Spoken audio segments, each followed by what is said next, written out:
समस्त को नमस्कार। जय जगन्नाथ। वंदे ओडिशा जननी। वंदे ओडिशा जननी कहली, वंदे उत्कल जननी काहींकी कहले नहीं। सेटा भी कहबी जे ଆମର ଆମର ଯେତେବେଳେ ଓଡିଶାକୁ କାହିଁକି ମୋଗଲ ସଭା ଶେଷକୁ ଆସିଥିଲେ, ଯେତେବେଳେ ସାରା ଭାରତକୁ ଜୟ କରିସାରିଥିଲେ, କିନ୍ତୁ ସଭା ଶେଷରେ କାହିଁକି ଆସିଲେ ଆମର ଓଡିଶାକୁ?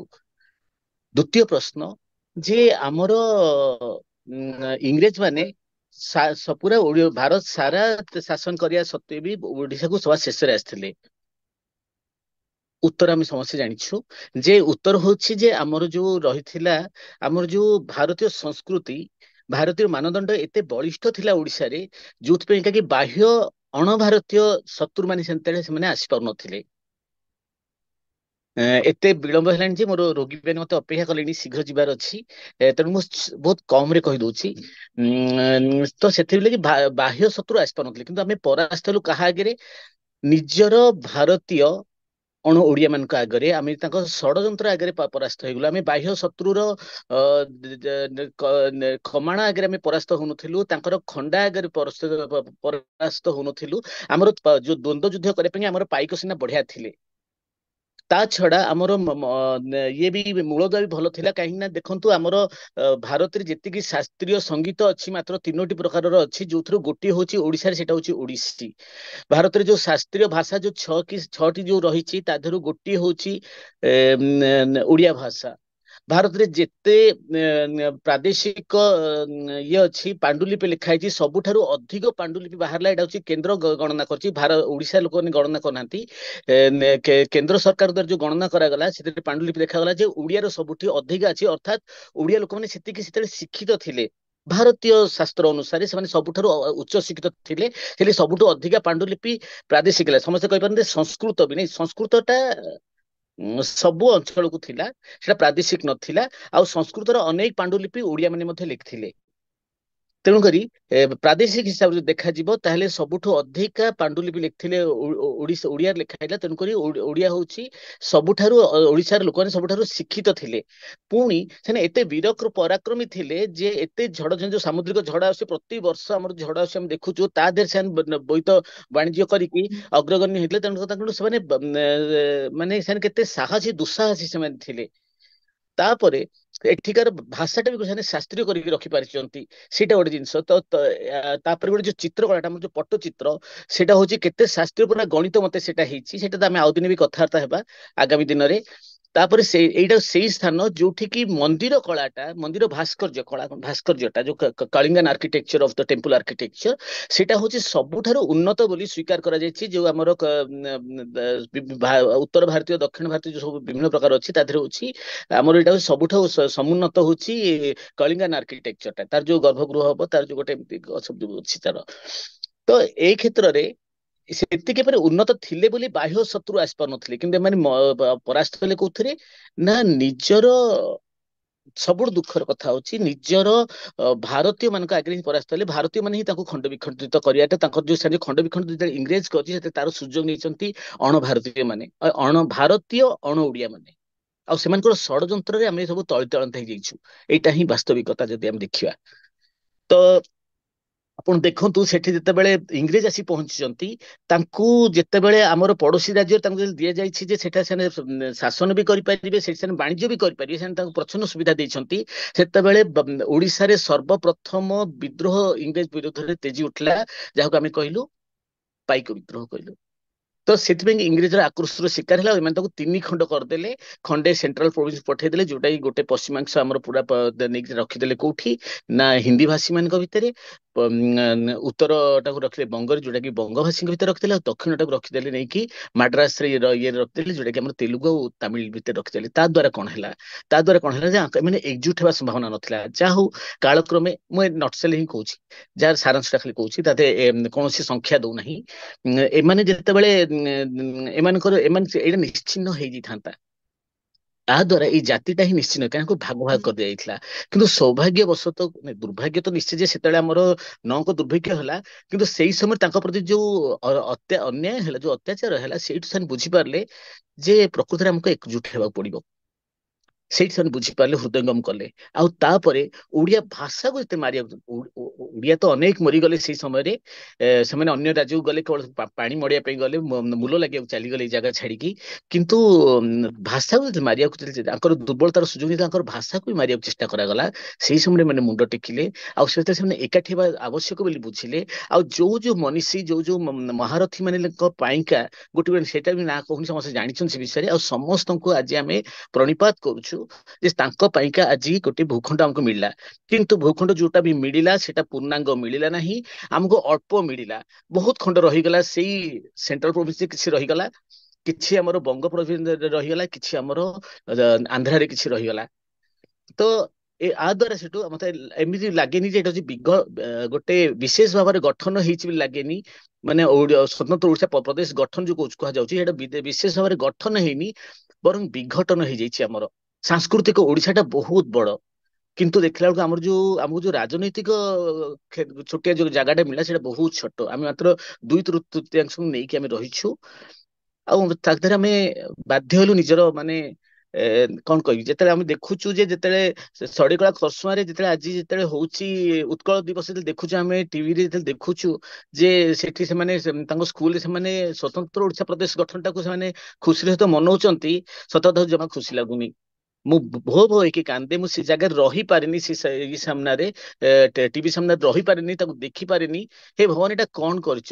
ସେମାନେ ସ୍ୱତନ୍ତ୍ର ଓଡିଶା ପାଇଁ ଆଜି ସେମାନେ ଆଜି ସେଟାକୁ ସେମାନେ ପାଳନ କରୁଛନ୍ତି, ଉତ୍କଳ ଦିବସ ସେମାନେ ପାଳନ କରୁଛନ୍ତି। କିନ୍ତୁ ଆମେ ଆସିକି କୋଉଠି ରହିଛୁ?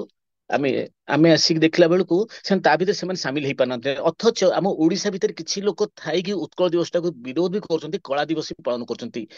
ସେମାନେ ଓଡିଶାରେ ମିଶି ପାରିଲେନି ବୋଲି କହିକି ସେମାନେ ନ ମିଶିକି ବି ସେମାନେ ଉତ୍କଳ ଦିବସ ପାଳନ କରୁଛନ୍ତି। କିନ୍ତୁ ଆମର ଏଠି କିଛି ଅଛନ୍ତି, କଣ କହିବି ସେମାନଙ୍କୁ, ଯୋଉମାନେ କି ଆସି ତାଙ୍କ ପାଇଁ ଶବ୍ଦ ବି ଆଜି କିଛି ଦେବାକୁ ଚାହୁଁନାହିଁ। ସେମାନେ ସେମାନେ ଏଠି କହୁଛନ୍ତି ଆମେ ଉତ୍କଳ ଶବ୍ଦଟାକୁ ଗ୍ରହଣ କରିବୁ ନାହିଁ। ଯେତେବେଳେ ସବୁ ଶାସ୍ତ୍ରରେ ଉତ୍କଳ ଶବ୍ଦ ହିଁ ବ୍ୟବହାର ହେଇଥିଲା। ଉତ୍କଳସ୍ୟ ସମଦେଶ ଦେଶ ନାସ୍ତି ମହିତଳେ, ତ କୋଉଠି କୋଉଠି ଲେଖା ହେଇଛି କ୍ୱାପି ନାସ୍ତି ମହିତଳେ ଲେଖା ହେଇଛି, ତ ଉତ୍କଳ ଶବ୍ଦ ସେଥିରେ ରହିଛି। ଆମେ ଯେତେବେଳେ ଦେଖୁଛୁ କଣ କହିଲେ, ଯେତେବେଳେ ଯେତିକି ସବୁ ଆମର ଯେତେବେଳେ ସ୍ୱତନ୍ତ୍ର ଓଡିଶା ଗଠନ ସମୟରେ ଯେତିକି ସବୁ ସଂସ୍ଥା ହେଇଛି, ଯେତିକି ସବୁ ଆମର ଇଏ କରାହେଇଛି, ଯେତିକି ସଂଗଠନ ଗଢି ଉଠିଲା ସେଇ ସମୟରେ ସବୁ ଅଞ୍ଚଳରେ, ଦକ୍ଷିଣ ପଶ୍ଚିମ ପୂର୍ବ ପଶ୍ଚିମ ଦକ୍ଷିଣ ଉତ୍ତର ସବୁଆଡେ ଯେତେ ସବୁ ସଂଗଠନ ଗଢି ଉଠିଲା, ସବୁଥିରେ ସେଇ ଉତ୍କଳ ଶବ୍ଦ ହିଁ ରହିଛି। ଯେତେବେଳେ ଟ୍ୟାଗୋର ଯେତେବେଳେ ଲେଖିଛନ୍ତି ଆମର ଜନଗଣ ମନ ଅଧି ଯେତେବେଳେ ଲେଖିଛନ୍ତି, ନ୍ୟାସନାଲ ଆନ୍ଥେମ ଲେଖିଛନ୍ତି, ସେଥିରେ ସେ ଲେଖିଛନ୍ତି କଣ ଆମର ନା, ସେତେବେଳେ ଆମର ଲେଖିଛନ୍ତି ସେତେବେଳେ ଦ୍ରାବିଡ ଉତ୍କଳ ବଙ୍ଗ ବୋଲି ଲେଖିଛନ୍ତି, ସେଥିରେ ଉତ୍କଳ ଶବ୍ଦ ଆସିଲା। କିନ୍ତୁ ଉତ୍କଳ ଶବ୍ଦଟାକୁ ବିରୋଧ କରାଯାଉଛି କେତେ ଜାଗାରେ। କାହିଁକି ବିରୋଧ ସେମାନେ କରୁଛନ୍ତି? ଆଜି ଆମେ କହୁଛୁ ଯେ ଉତ୍କଳ ଦିବସ ଆମେ ପାଳନ କରୁଛୁ, କିନ୍ତୁ ସେଇ ଉତ୍କଳ ଶବ୍ଦଟାକୁ କେତେ ଜଣ ବିରୋଧ କରୁଛନ୍ତି, ନାଇଁ ସେଟା ରହିବନି। ଯୋଉମାନେ ବିରୋଧ କରୁଛନ୍ତି ଯେ ନାଇଁ ନାଇଁ ଏଠି ଗୋଟିଏ ନାଁ ରହୁ, ତିନିଟା ନାଁ ନ ରହୁ ବୋଲି, ତାହେଲେ ସେମାନେ ବିରୋଧ କରୁଛନ୍ତି କି ଇଣ୍ଡିଆ, ହିନ୍ଦୁସ୍ତାନ ଆଉ ଭାରତ ତିନି ତିନିଟା ନାଁ ରହୁଛି। ସେମାନେ କେତେ ଥର ସ୍ୱର ଉତ୍ତୋଳନ କରିଛନ୍ତି ଯେ ନା ଏଥିରେ ଆମର ଗୋଟିଏ ନାଁ ରହିବ, ସେଟା ଭାରତ ହିଁ ରହିବ, ହିନ୍ଦୁସ୍ତାନ ଶବ୍ଦ ରହିବନି କି ଇଣ୍ଡିଆ ଶବ୍ଦ ରହିବନି। ସେମାନେ କହୁଛନ୍ତି, କହୁନାହାନ୍ତି ନା? ଆମର ଆହୁରି ଆର୍ଯ୍ୟବତ ଭାଷା କେତେ ନାଁ ଅଛି। ସେମିତି ଓଡିଶାଟାରେ, ଓଡିଶା ଏତେ ବର୍ଷାଟାରେ ଏତେ ଗୁଡେ ଗୁଣର ଅଧିକାର ଥିଲା। ସେଠି ସେଠି ହଉଛି ଆମର ହଉଛି ଗୋଟେ ଯୋଉ ଚିତ୍ରକଳା ଶାସ୍ତ୍ରୀୟ, ଭାଷା ଶାସ୍ତ୍ରୀୟ, ନୃତ୍ୟ ଶାସ୍ତ୍ରୀୟ, ସଙ୍ଗୀତ ଶାସ୍ତ୍ରୀୟ, ସବୁ ଶାସ୍ତ୍ରୀୟ ଯେତେବେଳେ ଯୋଉଠି ରହୁଛି, ତାର ଅନେକ ନାମ ହେବା ସ୍ୱାଭାବିକ। କେତେ ଦୃଷ୍ଟିକୋଣରୁ କେତେ ପ୍ରକାର ତାକୁ ବ୍ୟାଖ୍ୟା କରାଯାଇପାରେ। ସେଟାକୁ ଯୋଉ ଜାଗାରେ କଳାର ଉତ୍କର୍ଷ ସାଧନ ହୋଇଛି, ସେଇଟା ହିଁ ତ ଉତ୍କଳ। ତାର ଗୋଟେ ବ୍ୟାସ ବାକ୍ୟ ଅଛି। ଉତ୍କଳ ଶବ୍ଦ ଓଡିଶା ଭିତରେ ପାର୍ଥକ୍ୟ କଣ? ଉତ୍କଳ ହଉଛି ଗୋଟେ ତତ୍ସମ ଶବ୍ଦଟେ, ଗୋଟେ ସଂସ୍କୃତାୟିତ ଶବ୍ଦଟେ, ଯାହାର ଗୋଟେ ବ୍ୟାସ ବାକ୍ୟଟେ ଅଛି, ଯାହାର ଗୋଟେ ସମାସଟେ ଅଛି। କିନ୍ତୁ ଓଡିଶା କହିଲେ ତା ଦେହରେ ସମାସ କିଛି ରହୁନାହିଁ। ଉତ୍କଳ କହିଲେ ଆମେ ଇୟ ପ୍ରତ୍ୟୟ କରିକି ତାକୁ ଆମେ ଉତ୍କଳୀୟ କରିପାରୁଛୁ, ଉତ୍କଳୀ ବୋଲି କରିପାରୁଛୁ, ଉତ୍କଳିକା ଇକ ପ୍ରତ୍ୟୟ, ଇକ ଆ ଦିଟା ପ୍ରତ୍ୟୟ ଏକାଥରେ ଯୋଡି ତାକୁ ଉତ୍କଳିକା ବି କରିପାରୁଛୁ। କିନ୍ତୁ ଓଡିଶାରେ କେବଳ ଆମେ ଓଡିଶୀ କହିଦଉଛୁ, ଆଉ ତାପରେ ଓଡିଶୀୟ, ଓଡିଶିକା ଏଗୁଡା କିଛି ହେଇପାରେ ନାହିଁ। କାହିଁକି ନା ଏଇଟା ଗୋଟେ ମୋର ଦେଶଜ ଶବ୍ଦ, ଏଇଟା ଗୋଟେ ସଂସ୍କୃତାୟିତ ଶବ୍ଦ ନୁହେଁ। ସଂସ୍କୃତ ମାନେ ମୁଁ ସଂସ୍କୃତ ବୋଲି କହୁନି, ସଂସ୍କୃତାୟିତ ମାନେ ସଂକୃତ ହେଇଥିବା ଜିନିଷଟା କହୁଛି। ତ ସେଥିଲାଗି ସାହିତ୍ୟିକ ମାନଙ୍କର, କବି ମାନଙ୍କର ସମସ୍ତଙ୍କର ହେଲା। ଗଙ୍ଗାଧର ମେହେର ବାରମ୍ବାର କରିକି ଉତ୍କଳ ଲକ୍ଷ୍ମୀ ବୋଲି ଲେଖିଛନ୍ତି, ବାରମ୍ବାର ଉତ୍କଳ ଶବ୍ଦଟା ପ୍ରୟୋଗ କରୁଛନ୍ତି। କାନ୍ତ କବି ମଧ୍ୟ ବନ୍ଦେ ଉତ୍କଳ ଜନନୀ ଲେଖିଦେଲେ।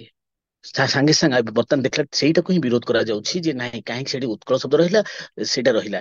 ତ ଓଡିଶା ତ ବହୁତ ଜଣ ପଚାରୁଛନ୍ତି, ଯଦି ଶାସ୍ତ୍ରରେ ଉତ୍କଳ ଶବ୍ଦ ରହିଲା, ଯଦି ଆମର ପୁରାଣରେ ଯଦି ଉତ୍କଳ ଶବ୍ଦ ରହିଲା, ଯଦି ଆମର ଯେତେ ସଂଗଠନ ହେଲା ସବୁ ଯଦି ଉତ୍କଳ ହେଲା, ଯଦି ପଡୋଶୀ ରାଜ୍ୟମାନେ ଆକୁ ଉତ୍କଳ ବୋଲି ସମ୍ବୋଧନ କଲେ, ତାହେଲେ ହଠାତ୍ ଉତ୍କଳ ଶବ୍ଦ ଉଠିକି ଓଡିଶା ଶବ୍ଦ କେମିତି ଆସିଲା? ଓଡିଶା ଶବ୍ଦର ମୂଳଟା କୋଉଟା?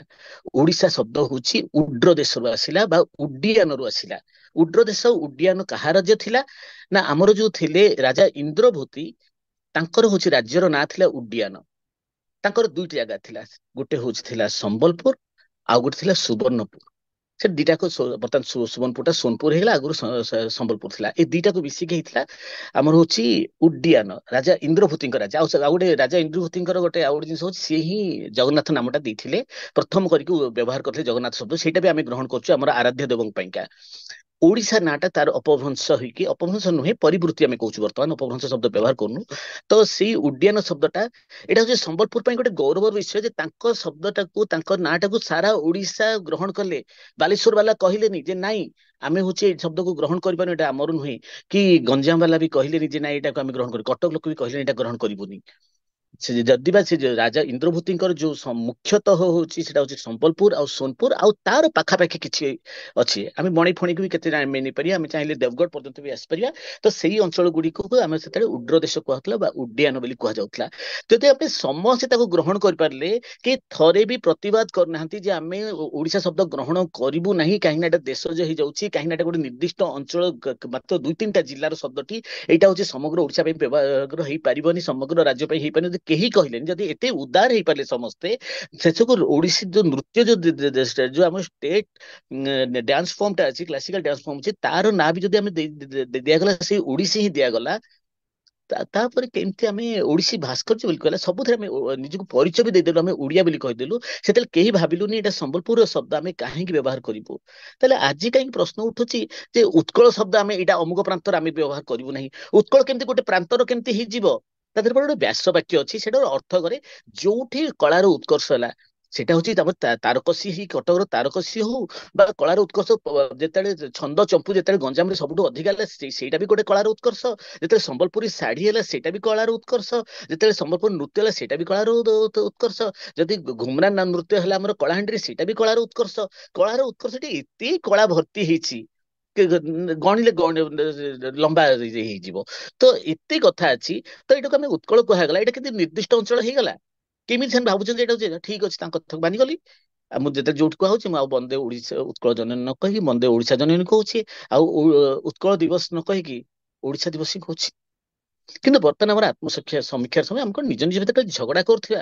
ଆରେ ଆମକୁ ପୁରା ଆମର ନିଜର ପାଖ ପଡୋଶୀ ଆମକୁ ତଳିତଳାନ୍ତ କରୁଛନ୍ତି, ଆମର ଖଣ୍ଡ ଖଣ୍ଡ ନେଇଯାଇଛନ୍ତି। ତ ବର୍ତ୍ତମାନ ଆମେ କେମିତି ଏକଜୁଟ ହେବା, କେମିତି ଯୋଉ ଗଢିବା, କେମିତି ଆଗକୁ ବଢିବା, ସେଇଟା ଆମେ ଦେଖିବାକୁ ପଡିବ। ଆମକୁ ପୁଣି ମନେ ପକେଇବାକୁ ପଡିବ ଆମର ପୂର୍ବପୁରୁଷ କଣ କଣ କରୁଥିଲେ, ଯାଇକି କୋଉଠି ଯାଇକି ବାହାରେ ଯାଇକି ତାଙ୍କର ଯୋଉ ସାତ ସିନ୍ଧୁ ଲଙ୍ଘିକି ସେ କେତେ କଣ ଯାଇକି ସେଟା କରିକି ଆସିଥିଲେ, ନିଜର ସଂସ୍କୃତିକୁ ସେଠାରେ ଥୋଇକି ଆସିଛନ୍ତି। ଆଜି ଆଜି ସେ ଇଏରେ ସମୁଦ୍ର ସେପଟେ ଗୋଟେ ସ୍ଥାନର ନାଁ ବି କ୍ଲାଙ୍ଗ ଅଛି, ଯାହାର ଅର୍ଥ ହଉଛି କଳିଙ୍ଗରୁ ସେମାନେ କ୍ଲାଙ୍ଗ ବୋଲି କହୁଛନ୍ତି। ଭାରତୀୟ ମାନଙ୍କୁ କ୍ଲାଙ୍ଗ ବୋଲି କହନ୍ତି, ତାର ଅର୍ଥ ହଉଛି କ୍ଲାଙ୍ଗ କଲେ ସେମାନେ ଭାରତୀୟ ମାନଙ୍କୁ ହିଁ ବୁଝନ୍ତି, କାହିଁକିନା କଳିଙ୍ଗର ଲୋକମାନେ ସବୁ ଯାଉଥିଲେ। ତ ସେଗୁଡାକୁ ଆମେ ଭୁଲି ଯାଇକି ଆମେ ଏକାଠି ହେବା ନା ଭାଗ ଭାଗ ହେଇକି ଯାହା ତ ଓଡିଶା ଖଣ୍ଡ ଖଣ୍ଡ ଅଛି ତାକୁ ଆହୁରି ଖଣ୍ଡ କରିବା? ନା, ଆମେ ଏଇଟାକୁ ବିଶେଷ ଭାବରେ ଗଠନ କରି ଆମେ ବିଘଟନର ଦିନ ହଉ, ଏଇଟା ଆମର ବିଘଟନର ଦିନ ନ ହଉ। ଏତିକି ବିଦାୟ ନଉଛି। ନମସ୍କାର।